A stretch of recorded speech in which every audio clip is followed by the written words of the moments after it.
இந்த நபர் தான் அப்படின்னு நீங்கள் நினச்சிங்கன்னா இங்கே தாங்க ஒரு மிகப்பெரிய அதிர்ச்சியே உங்களுக்கு காத்திருக்கு. அதாவது எல்லாருக்கும் வணக்கம், நான் டாக்டர் கார்த்திகேயன்.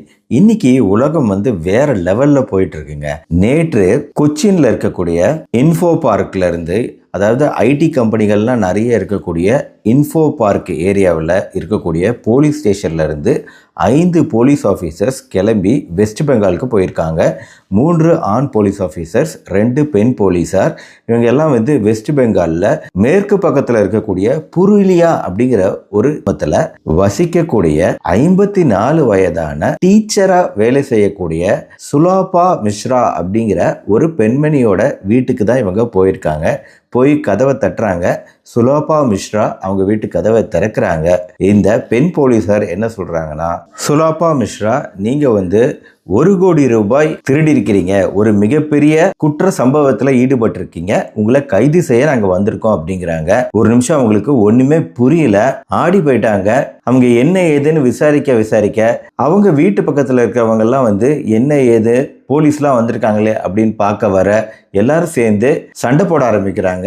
இவங்க ரொம்ப நல்ல பெண்மணி, இவங்களை எதுக்கு கைது பண்ண வந்திருக்கீங்க அப்படின்னு சொல்லிட்டு அக்கம் பக்கத்தினர் அவங்க கைது செய்யப்படுவதை எதிர்க்கிறாங்க. கேரள போலீசார் மேற்கு வங்க போலீசாரோட உதவியை நாடுறாங்க. அவங்கள கூப்பிட்டு அந்த இடத்துக்கு வரவழைக்கிறாங்க. அந்த மேற்கு வங்க போலீசார்கிட்ட இவங்க வாரண்ட்டை காமிக்கிறாங்க. ஐடி ஆக்ட் படி இவங்களை ஜுடிஷியல் கஸ்டடியில் எடுக்கிறதுக்கான வாரண்ட்டோட தான் அவங்க வந்திருக்கிறாங்க. இதை பார்த்த பின்னாடி மேற்கு வங்க போலீசார் அங்கே இருக்கக்கூடிய கூட்டத்தை கட்டுப்படுத்தி சுலாபா மிஸ்ராவை கேரளா போலீசாரோட அனுப்பி வைக்கிறாங்க. சுலாபா மிஸ்ரா மேற்கு வங்கத்திலிருந்து திரிசூருக்கு கூட்டி வரப்படுகிறார். கேரளாவில் இருக்க திரிசூரில் வெய்யூர் சென்ட்ரல் ஜெயிலில் அவங்க அடைக்கப்படுறாங்க. இது வரைக்குமே சுலாபா மிஸ்ராவுக்கு என்ன நடக்குதுன்னு ஒண்ணுமே புரியல.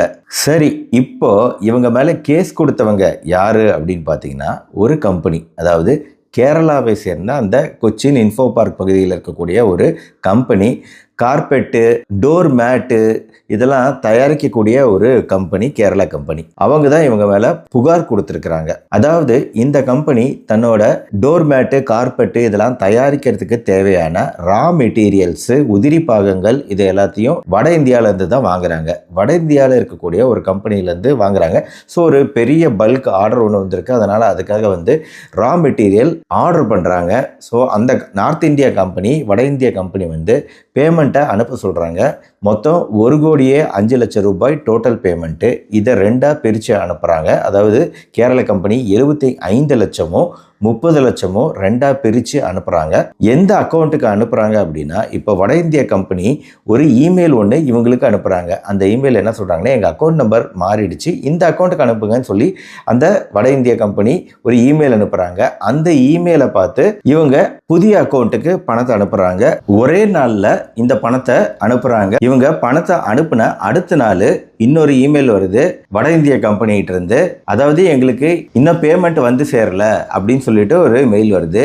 இப்போதான் கொச்சின் கம்பெனிக்கு புரியுது, முன்னாடி நாள் வந்த இமெயில் அப்படிங்கிறது போலி இமெயில் அப்படிங்கிறதும், அதை வட இந்திய கம்பெனி அனுப்பல அப்படிங்கிறதும், வேற யாரோ இதில் நடுவில் உள்ள போது விளையாண்டுருக்காங்க அப்படிங்கிறதும் அப்போதான் தெரிய வருது கொச்சின் கம்பெனிக்கு. அப்புறம் தான் அவங்க இந்த அக்கௌண்ட் நம்பர் யாருது அப்படிங்கிறதெல்லாம் ட்ரேஸ் பண்ண ஆரம்பிச்சு போலீஸ்கிட்ட கம்ப்ளைண்ட் கொடுத்து, ஸோ அந்த போலீஸ் கண்டுபிடிச்சது தான் இந்த சுலாபா மிஸ்ரா. அதாவது 75 லட்சம் ரூபாய் பணம் அனுப்பப்பட்ட அக்கௌண்ட்டு யாருடையது அப்படின்னு பார்த்தீங்கன்னா, சுலாபா மிஸ்ராவுடையது, 54 வயது டீச்சரோடது. இப்போ சுலாபா மிஸ்ராட்ட இந்த விஷயத்தை கேட்கும்போது அவங்களுக்கு ஒண்ணுமே புரியல. ஆனா மெதுவா சில விஷயங்கள் அவங்களுக்கு ஞாபகம் வருது. 3 மாசத்துக்கு முன்னாடி சோஷியல் மீடியா, இப்போ இன்ஸ்டாகிராமில் ஒரு பெரிய பாடகர் ஒரு சூப்பராக அற்புதமாக ஒரு பாட்டு பாடுறாரு. அருமையான பாட்டு. அந்த பாட்டை பார்த்து ரொம்ப கவர்ந்து இழுக்கப்பட்ட சுலாபா மிஸ்ரா, ரொம்ப அருமையாக இருக்குது உங்கள் பாட்டு, ரொம்ப அருமையான குரல் உங்களுக்கு இருக்குது அப்படின்னு சொல்லிட்டு ஒரு கமெண்ட்டை பதிவிடுறாங்க. வழக்கம் போல் சோஷியல் மீடியா பார்க்கறது தானே, அதனால் பார்த்துட்டு ஒரு கமெண்ட்டை போட்டுட்டு அடுத்த வேலையை பார்க்க போயிட்டாங்க. ஆனால் 2 வாரம் கழித்து ஒரு கால் ஒன்று வருது அவங்களோட ஃபோன் நம்பருக்கு. அதாவது நீங்கள் ஒரு பாட்டை பற்றி ரொம்ப நல்லா இருக்குன்னு சொன்னீங்க இல்லையா, பாடிய பாடகர் ரொம்ப நல்லா பாடினாருன்னு சொன்னீங்க இல்லையா, அந்த பாடகர் நான் தான் அப்படின்னு சொல்லிட்டு ஒரு ஆண் அவர்கிட்ட பேசுகிறாங்க. ஆனால் டக்குன்னு டவுட் வருது, யார் இது, நம்மளை எப்படி தேடி இவர் பேச முடியும் அப்படின்னு உடனடியாக டவுட் வந்துடுது சுலாபா மிஸ்ரா அவர்களுக்கு. அவங்க என்ன பண்ணுறாங்கன்னா இதை நம்பலை. அப்போ இந்த நபர் வந்து வீடியோ காலில் வரார். வீடியோ காலில் வந்து பேசின பின்னாடி முழுமையாக நம்பிடுறாங்க சுலாபா மிஸ்ரா அவங்கள. அதுக்கப்புறம் 2-3 காலையே ரொம்ப நம்பிக்கைக்குரியவராக அவர் தன்னை காட்டிக்கிறதுனால, அந்த நபர் காட்டிக்கிறதுனால அவங்களும் நம்பிடுறாங்க. இந்த நபர் தான் வந்து தனக்கு ஒரு அக்கௌண்ட் வேணும்னு சொல்லி ஒரு அக்கௌண்ட்டை ஓப்பன் பண்ண சொல்கிறாரு. ஸோ சுலாபா மிஸ்ரா அவங்களோட ஐடி கார்டெலாம் பயன்படுத்தி அது ஒரு அக்கௌண்ட்டை கிரியேட் பண்ணி பேங்க்கில் கிரியேட் பண்ணி ATM card, internet banking password எல்லாத்தையும் மொத்தத்தையும் அந்த நபருக்கு தந்துடுறாங்க. கிரியேட் பண்ணி ஏதோ ஒரு உதவி கேட்குறாரு அப்படின்னு நினச்சி அவங்களும் தந்துடுறாங்க. கடைசீட்டில் பார்த்தீங்கன்னா அந்த நபர் இந்த அக்கௌண்ட்டுக்கு பணத்தை வர வச்சுட்டாரு. அவர் 75 லட்ச ரூபாயை கையாடல் செஞ்சது இந்த நபர் தான் அப்படின்னு நீங்கள் நினச்சிங்கன்னா இங்கே தாங்க ஒரு மிகப்பெரிய அதிர்ச்சியே உங்களுக்கு காத்திருக்கு. அதாவது அவங்க பாட்டு பார்த்தாங்க பார்த்தீங்களா இன்ஸ்டாகிராமில் 3 மாதத்துக்கு முன்னாடி. அந்த பாட்டு அதை பாடிய நபர், மறுபடியும் அவங்க கூட ஃபோனில் பேசியவங்க எல்லாருமே ஏஐ, ஆர்டிஃபிஷியல் இன்டெலிஜென்ஸ், செயற்கை நுண்ணறிவு தொழில்நுட்பத்தை பயன்படுத்தி ஒரு பாட்டை கிரியேட் பண்ணியிருக்கிறாங்க. அந்த பாட்டை பாடியவரும் போய், அந்த பாட்டும் போய் மீண்டும் அவங்கள தொடர்பு பண்ணி வீடியோ காலில் பேசினாங்க பார்த்தீங்களா, அதுவுமே செயற்கை நுண்ணறிவு தொழில்நுட்பத்தை பயன்படுத்தி டீப் ஃபேக் அப்படிங்கிற முறையில் அந்த முகம் வந்து அந்த நபருதே கிடையாது, ஆனால் டீப் ஃபேக்கிங் முறையில் அதை கிரியேட் பண்ணி அவங்கக்கிட்ட பேசி அவங்க நம்பிக்கையவும் வாங்கியிருக்கிறாங்க. ஆக இப்போ சுலாபா மிஸ்ராக்கு அவங்க வந்து ஒரு கம்ப்யூட்டர்கிட்ட பேசி அதை நம்பி அதுக்கு ஒரு அக்கௌண்ட்டை கிரியேட் பண்ணி கொடுத்துருக்குறாங்கங்கிறது தான் இங்கே இருக்கக்கூடிய விஷயம். இப்போ மீதி 30 லட்சம் இருக்குது பார்த்தீங்களா, அது யாரோட அக்கௌண்ட்டுன்னு தெரியல இன்னும். இதே விஷயத்தை பயன்படுத்தி இன்னொரு ஆளையும் இந்த வேற யாரோ ஒருத்தர் ஏமாத்திருக்கிறாங்க. செயற்கை நுண்ணறிவு தொழில்நுட்பத்தை பயன்படுத்தி எந்த அளவுக்கு தொழில்நுட்பம் வளர்ந்துக்கிட்டு இருக்குன்னு பாருங்க. நாளைக்கு நானே வந்து எனக்கு வந்து பணம் தேவைப்படுது, தயவு செஞ்சு யாராவது கொடுங்க அப்படின்னு நான் கேட்குற மாதிரி வரும். அப்படி ஏதாவது வந்துச்சுன்னா அது பேசுறது நான் இல்லைங்கிறத மட்டும் இப்போவே நான் சொல்லிடுறேன். அதே மாதிரி இன்னைக்கு பல பேருக்கு இந்த மாதிரி பிரச்சனை நடக்குதுங்க. ரொம்ப அட்வான்ஸ்டாக ஒவ்வொருத்தருக்கும் விதவிதமான கால்கள். முன்னாடி வந்து கஸ்டமில் இருந்து கூப்பிட்றோம், உங்களுக்கு பார்சல் வந்திருக்கு, பார்சலை கிளியர் பண்ணணுன்னா பணத்தை கட்டணும் அப்படிங்கிற ஸ்கேம் தானே இருந்துச்சு. இப்போ வெவ்வேறு வகையில் இப்போ ஒருத்தர் ஒரு ரீசெண்டாக பார்த்தேன், இதுவுமே சோஷியல் மீடியாவில் பார்த்தேன். அவர் என்ன எழுதியிருக்காருன்னா, நான்லாம் வந்து எதுக்குமே ஏமாற மாட்டேன்னு நினச்சிக்கிட்டு இருந்தேன், என்னையே ஒருத்தர் ஏமாற்றிட்டா.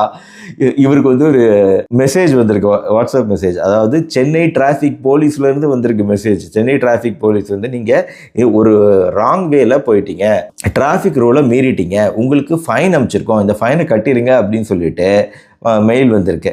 மெயிலாக வாட்ஸ்அப்பாக எனக்கு சரியாக ஞாபகம் இல்லை. இவருமே அதை பார்த்துட்டு அந்த பணத்தையும் கட்டிட்டாரு. ஃபைனை கட்டின பின்னாடி தான் ரியலைஸ் பண்ணியிருக்கிறாரு, யார் இப்படி பணத்தை கேட்க மாட்டாங்களே டிராஃபிக் போலீஸில் அப்படின்னு சொல்லிட்டு கொஞ்சம் உள்ளே நுழைஞ்சு பார்க்கும்போது தான் தெரியுது அது டூப்ளிகேட்டுன்னு சொல்லிட்டு. அப்புறம் அவர் சொல்கிறார், என்னையே ஒருத்தர் வந்து, ஏன்னா அவருக்கு ஏத்தாப்பில் நம்ம 2 வீலர் வச்சுருக்கிறோம், ஓட்டுறோம் அப்படிங்கிறதெல்லாம் தெரிஞ்ச யாரோ ஒருத்தர் 2 வீலரை வச்சு நீங்கள் வந்து தப்பாக ராங் ரூட்டில் போயிட்டீங்க, இதை நாங்கள் கண்டுபிடிச்சிட்டோம் அப்படிங்கும்போது, ஏன்னா இன்றைக்கி டிராஃபிக் போலீஸ் எல்லா இடத்துலையும் ஸ்பீடு வயலேஷனுக்கெலாம் கேமரா வச்சுருக்காங்க. இவ்வளோ ஸ்பீடில் போகணும், அதுக்கு மேலே போனால் வந்து ஃபைனு, இதெல்லாம் வருதில்ல. அப்போ இதே விஷயத்தை பயன்படுத்தி நம்மளை ஏமாற்ற பார்க்குறாங்க, ஃபேக் மெயில் அனுப்பி. இந்த ஃபேக் இமெயிலு, ஃபேக் வாட்ஸ்அப்பு இதெல்லாம் இன்றைக்கி ரொம்ப ஜாஸ்தியாக வருது. செயற்கை நுண்ணறிவு தொழில்நுட்பம் ரொம்ப ரொம்ப ஜாஸ்தி ஆகிட்டு இருக்கு. அதனால் இந்த பதிவு வந்து ஒரு விழிப்புணர்வு பதிவு, உங்கள் ஃப்ரெண்ட்ஸ் அண்ட் ரிலேட்டிவ்ஸ்க்கு கட்டாயம் சொல்ல வேண்டிய பதிவு. ரொம்ப அட்வான்ஸ்டாக முன்னேறிக்கிட்டு இருக்கு செயற்கை நுண்ணறிவு தொழில்நுட்பம். நான் வந்து சோஷியல் மீடியாவில் பார்க்குற ஒரு 25% வீடியோக்கள் வந்து பொய் அப்படின்னு தான் எல்லாருமே கமெண்ட் செக்ஷனில் எழுதுகிறாங்க. கண்டிப்பாக இது ஏஐ தான் கிரியேட் பண்ணியிருக்கு அப்படின்னு எழுதுகிறாங்க. ஆனால் பார்த்தோம்னா வீடியோ நல்லா உத்து பார்த்தா இதை எப்படி ஏஐயில் பண்ண முடியும் அப்படின்னு தான் நம்மளுக்கு தோணுது. உண்மையாக தான் இருக்குமோ அப்படின்னு நம்மளுக்கு தோணுது, ஆனால் அது பொய். And what if I told you this is not how I actually look? I might have a beard and you wouldn't know. Or this is not my real age. Or is it? And I might have colored my hair blue or red, or I might even have no hair. எல்லாரும் டெக்னாலஜிக்கலாக அட்வான்ஸ்டாக இன்றைக்கி யாருமே கிடையாது. அதாவது சாதாரண மொபைலோட பேசிக் பயன்பாடு கூட தெரியாத பெரியவங்க எத்தனையோ பேர் இந்த வீடியோலாம் பார்த்துட்ருக்கீங்க. அதையே கஷ்டப்பட்டு ஏதோ நம்ம ஓப்பன் பண்ணுவோம், நம்ம பேரங்கிட்டேயோ பேத்திக்கிட்டேயோ கேட்டு ஒரு பட்டனை தட்டினா வீடியோ வருது, இந்த வீடியோவை பார்த்துட்டு ஆஃப் பண்ணிட்டு போயிடுவோன்னு இருக்கிறவங்கள கூட ஈஸியாக ஏமாத்திடலாம். இந்த மாதிரி விஷயங்கள் மூலமாக யாரை வேணாலும் ஏமாத்திடலாம். குறிப்பாக இந்த புரிதல் எல்லாருக்கும் வர வரைக்கும் நம்ம எல்லாம் ஜாக்கிரதையாக இருக்க வேண்டிய காலம் இதுன்னு சொல்லுவேன். கண்டிப்பாக அடுத்த 2 வருடங்கள் எப்படி நம்ம ஏமாறுவோனே தெரியாத அளவுக்கு நிறைய ஏமாற்றுதல்கள் நடக்க போகுது. அதில் டவுட்டே கிடையாது. அப்படி ஏமாறக்கூடியவங்க நீங்களும் நானும் தான். நம்மளாம் கொஞ்சம் ஜாக்கிரதையாக இருந்தாலும் ஒழிய நம்ம இதுலேருந்து எஸ்கேப் ஆக முடியாது. ஸோ இந்த தகவலை உங்கள் ஃப்ரெண்ட்ஸ் ரிலேட்டிவ்ஸ்க்கு ஷேர் பண்ணுங்கள். வீடியோ பிடிச்சிருச்சுன்னா லைக் பண்ணுங்கள். நம்ம சேனல் தொடர்ந்து ஃபாலோ பண்ணுங்கள். இந்த மாதிரி இன்ட்ரெஸ்டிங்கான வீடியோக்களும் அப்பப்போ பார்க்க. மருத்துவம் இல்லாத தகவல்கள் மறுபடியும் நாளைக்கு பார்ப்போம். நன்றி, வணக்கம்.